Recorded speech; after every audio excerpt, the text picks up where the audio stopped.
Hi y'all, Barrett, Laurie here, and I am the host of Let's Talk About Butt Stuff. This is a playlist dedicated entirely to chronic illness and my journey with Crohn's disease. Today is the third part in a three-part series all about Crohn's and Ayurveda. Today's video does a deep dive into all the questions I had about how Ayurveda and its practices can be applied to those of us with IBD and Crohn's. Before we get into that though, we're going to take care of that channel maintenance. You've come to know it and love it. If you're new here, click that subscribe button and ding the bell. The bell gives you notifications every time I upload new content to the channel, which is 2 times per week. Also, I am a lot of things, but I can't read your mind. So if you enjoy the content, you're going to need to click that like button and leave me a comment below. I will respond to everybody but marketing spammers and porn scammers. If you're not already giving me a follow, head over to the socials. You'll find me at Instagram and Twitter at Barrett_Laurie at both, and engage with me there. I look forward to talking to you. So, let's get started.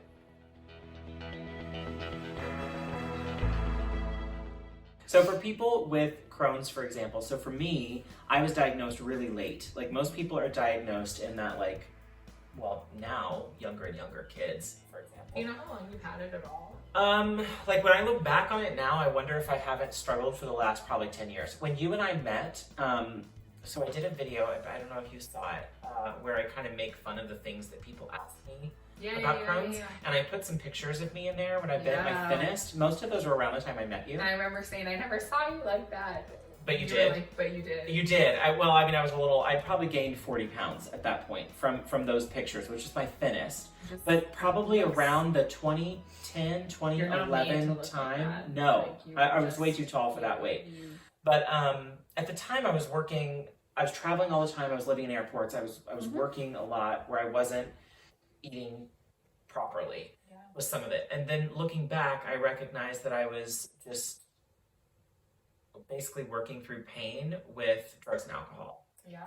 If that, you know what I mean? Like if I'm being brutally honest. So, probably a decade underdiagnosed. Plus I wasn't on insurance the way I should have been 6 years ago. I probably have only been with good insurance for the last 5 years, maybe. Yeah. However long the ACA had been expanded here in Missouri. So, that was another part of it. I wasn't seeing like specialists because I could have. I wouldn't have been able to like live because we just got my bill for this year and we're at what, $450,000 this year. So you look at that and you think, well, yeah, I would have eaten food or had a home. Yeah, or just lived in my box and paid my health insurance bill. Car paid off. But so I think a long time. But for most of the people that have been reaching out to me and I've been meeting through this channel and different stuff. It sounds like it's that I call it the out on your own phase. Yeah. Like right after college, when you're kind of like 20 to 25, 26, when they're figuring it out. I think it's like their diet has changed, right? They grew up in a household eating a certain way. Now they've gone on their own and they're eating differently and stuff starts changing and happening. Yeah. For Ayurveda, for example, if someone takes the test, figures out what they are, Crohn's people are all about listening to your body. Okay. So once you figure out what that is, you said it can change, right? Like your doshas can change. Yeah, so like daily, you could have a different combination, like something as simple as the weather could change. Right. Yeah. Well, and for our disease, which I've told you, is stress. Stress makes the condition worse, flares especially. Yeah. So if you think about that, especially in the time of a pandemic, when we're all could get this and die because of it. So what would you say to someone if they're thinking to themselves, wow, well, my test tells me I'm this, but if I'm listening to my body, I don't want something cold or I don't want something hot or whatever. So what does that look like? Is it truly just try to find your own balance in that moment at that time? I would say so. I have a Pitta friend. She's Kapha Pitta. And she absolutely loves spicy food and she just doesn't want to stop eating it, but she doesn't have any adverse effects that make her like in the bathroom for a long time or anything like that. And she loves her 1 glass of red wine and she loves to travel and eat those things. And so like with her, so tomatoes are Pitta aggravating. They can be, okay? Because because they're acid. That makes sense. They're fiery, all those things. So like with her, she has struggled with this for years, and like just literally depriving herself of something she loves so much that brings her so much joy. A tomato. Like, eat the tomato. Yeah, okay. Is it really like, if it's making you in like doubled over pain and not able to go to the bathroom, or you can't sleep that night, or you notice that something else is drastically affected because you ate a tomato, then maybe consider not eating the tomato. And like you said earlier, know that you will pay the price. Yeah. But, or might. Yeah. You know, like when I eat dairy, I know that I'm going to pay a price. It's awful. I don't want to do it. It just made me laugh so hard because it's true.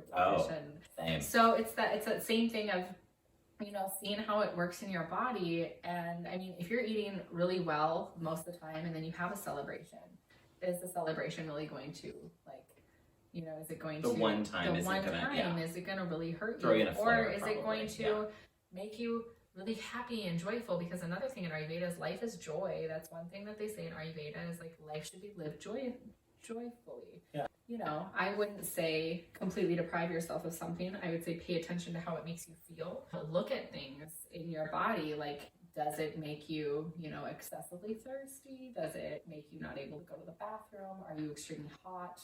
You know, things like that. Mucus is like the easiest one for me to go to because I have so much kapha, and that tends to be my body's response to things. It's like when something's wrong, mucus overload. Yeah. So that's what I would say. Well, I've got one. So another friend from Tennessee has the exact same type of Crohn's I have, which is a very rare of the kinds with fistulas and everything.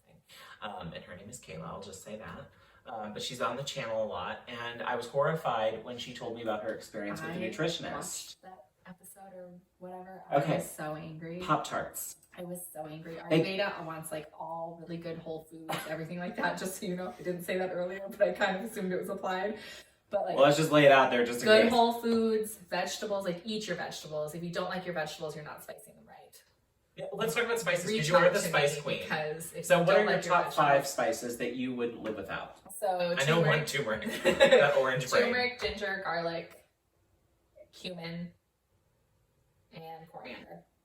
Okay. So I put, one of my favorite things to do is roast my vegetables. Same.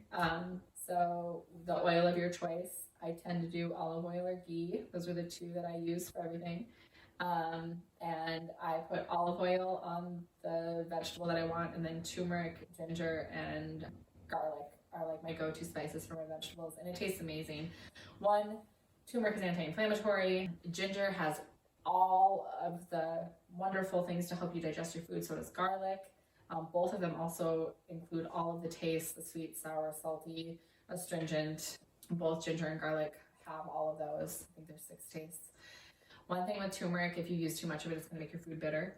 So start out small with turmeric and see how you like it before like going crazy with turmeric. If you're not sure you like a spice, put it on your tongue. That's how you're going to know. So for me, and this is something I've talked about with some of the Crohn's people as well, beef is like and I just told you this today, that the one thing I crave and miss more than anything is a cheeseburger. Yeah.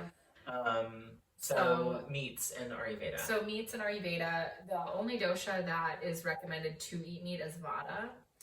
But they're probably actually the dosha that doesn't want to eat it at all, because they like to eat like little birds, you know, like little snacks and stuff like that, and they want salads and chips and things like that.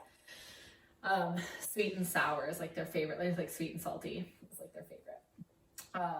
And Pitta can digest meat well, but it's still not recommended for them to have it. Especially red meat. Red meat is basically Pitta. So if you have a Pitta disease or lots of inflammation, red meat isn't. Yeah, exactly. The like. They love it, but they sure don't need it. And kapha shouldn't have it either because it's heavy and it'll increase kapha. Ayurveda is predominantly like through the lens of like vegetarian diet lifestyle, because in India there's not much meat eating. There has been more now in the last like decade or 20 years, whatever, because of influence of world. So meat eating has gone up, and I also know that disease has gone up a little bit with the meat eating. So then now I have a teacher in Arkansas who eats Ayurveda and cooks Ayurveda, and he is a meat eater, but he spices it well. He uses it more like a condiment versus the main focus of the plate. So like mostly vegetables and then a little bit of meat. Interesting. So one of the simplest ways to help like towards self-healing or just better outlook on health, or however you want to look at that, is your daily routine. So in Ayurveda, it's called Diancharya, and I'm probably butchering that because I am not like great in Sanskrit yet. Diancharya means daily routine, so it's really simple. It's every morning you wake up, you go to the bathroom. That is when they want you to go to the bathroom. Like right when you wake up, you eliminate. And then it's oral hygiene. So your tongue scraper, your oil pulling, you're brushing your teeth, and then facial cleansing. Oil in Ayurveda is very important. So oil is very cleansing in nature. So you want to, after, you've washed your face and everything, one of the things that I do every single day is I oil my nose. It's nausea oil. And what that does is it basically lubricates the cilia so that bacteria and stuff can't get in. And it really helps people who have like chronic allergies and everything like that. But you just basically want to kind of like pamper yourself. If you're not used to doing this stuff, it feels like pampering yourself. Yeah. Treat yourself. So Apyanga is another thing, oil massage. You literally massage your body from like literally head to toe. And it's very important for Vadas to massage themselves because they get so dry. Oh. And then that oil is also cleansing. And when they take the bath, the shower, whatever, it won't dry them out. Sure. And then bathing, of course, which I personally don't think you have to do every single day because, let's be real. And then, and then there's exercise. You do if you have drains. You do. Okay, well, I don't know. Wash that shit every day. Sorry. But I don't have any more, so. Yay! And then there's exercise, meditation, and eating. When you eat in Ayurveda, they want you to eat like undistracted, like sit at a quiet place, try to have your screens away from you when you're eating. Treat it like ritual and stuff like that because, chew your food really well.